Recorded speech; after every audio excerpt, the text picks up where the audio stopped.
Alors, j'ai souvent des questions qui m'arrivent par Internet et là, on me disait quel est le poids idéal. Alors, quelle est la différence entre le poids idéal, le poids de forme? Et je me suis dit qu'il pouvait être intéressant de faire le point justement sur ce que l'OMS, l'Organisation mondiale de la santé, nous dit à propos de ce poids idéal, ce poids de forme. Et puis aussi, est-ce qu'il y a peut-être encore un petit peu mieux, hein? On va parler de l'IMC, l'indice de masse corporelle, et puis on va voir les autres mesures que l'on peut proposer. D'accord. Alors, c'est IMC, tu as dit. Oui, alors l'IMC, c'est ce qu'on appelle l'indice de masse corporelle. Alors, chacun, chez vous, si vous souhaitez calculer votre indice de masse corporelle, vous pouvez tout de suite aller sur www.amelie.fr et calculer votre indice de masse corporelle. Vous rentrez votre taille en centimètres, vous rentrez votre poids en kilos et ensuite vous allez pouvoir calculer l'IMC. Et on se fait gronder ou pas?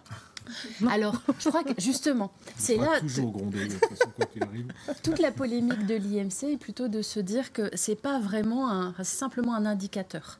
L'idée, c'est de se dire est-ce que je suis dans la normalité ou est-ce que je suis à risque de maigreur, est-ce que je suis à risque d'obésité, avec surtout des problèmes cardiovasculaires qui peuvent arriver, des maladies métaboliques qui peuvent survenir. Je crois que c'est surtout ça. Oui. Parce que derrière ça, c'est plutôt l'idée du poids de forme que l'on doit aller chercher. Alors, j'ai quand même pris un exemple. J'ai pris une femme moyenne. La femme moyenne en France, c'est 1,65 m. Qu'est-ce que ça donne pour une femme moyenne? Eh ben voilà. Donc, une femme moyenne est considérée comme étant plutôt maigre quand elle est en deçà de 50 kg, en dessous. C'est pas moi. Dans la normalité, entre 50 et 68, peut-être en surpoids à partir de 68, et on va parler d'obésité à partir de 82 kg. Et surtout, et là, ça commence à être vraiment problématique sur la santé, pour la santé à partir de 110 kg. Et j'ai fait exactement la même chose pour un homme. Et donc, on va voir exactement ce que ça donne pour un homme. J'ai fait le même graphique. Pour un homme qui mesure en moyenne 1,80 m, on est en dessous de 60 kg. On est plutôt dans la maigreur, entre 60 et 80 dans la normalité. Un surpoids peut-être à réguler avec un peu d'activité physique entre 81 et 97 kg. Et puis, c'est surtout à partir de 130 kg où on se préoccupe vraiment des risques de maladies métaboliques. Alors, c'est le poids en kilos divisé par la taille en mètres au carré. Vous avez la formule qui a été mise.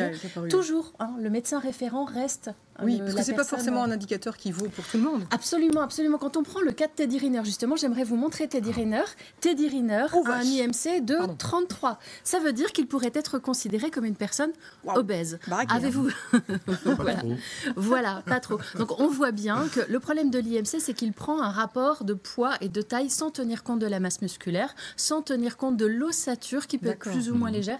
Et on voit bien que ça n'est pas un indicateur qui est suffisant, en tout cas. C'est la raison pour laquelle aujourd'hui, on s'intéresse plutôt au tour de taille. Le tour de taille est un indicateur plus intéressant. Et là aussi, je vous ai préparé un visuel avec, pour les femmes, en deçà de 80, on est vraiment bien. Et au-dessus de 88, on peut aussi se poser des questions concernant le risque. On n'est pas égal aussi. Parfois, on n'a pas de taille, on a de la taille, on n'a pas la même morphologie. Voilà, c'est pour ça que j'ai mis ce 88, parce qu'au-dessus de 88, quand même, il risque d'y avoir de la graisse autour des organes. Et c'est là où ça peut commencer à devenir problématique pour la santé. Et chez les hommes, donc au-dessus de 102, là c'est pareil. On en parle à son médecin. Le médecin reste toujours la personne de référence. Alors, poids idéal ou poids de forme? Eh bien, moi, je dirais plutôt poids de forme.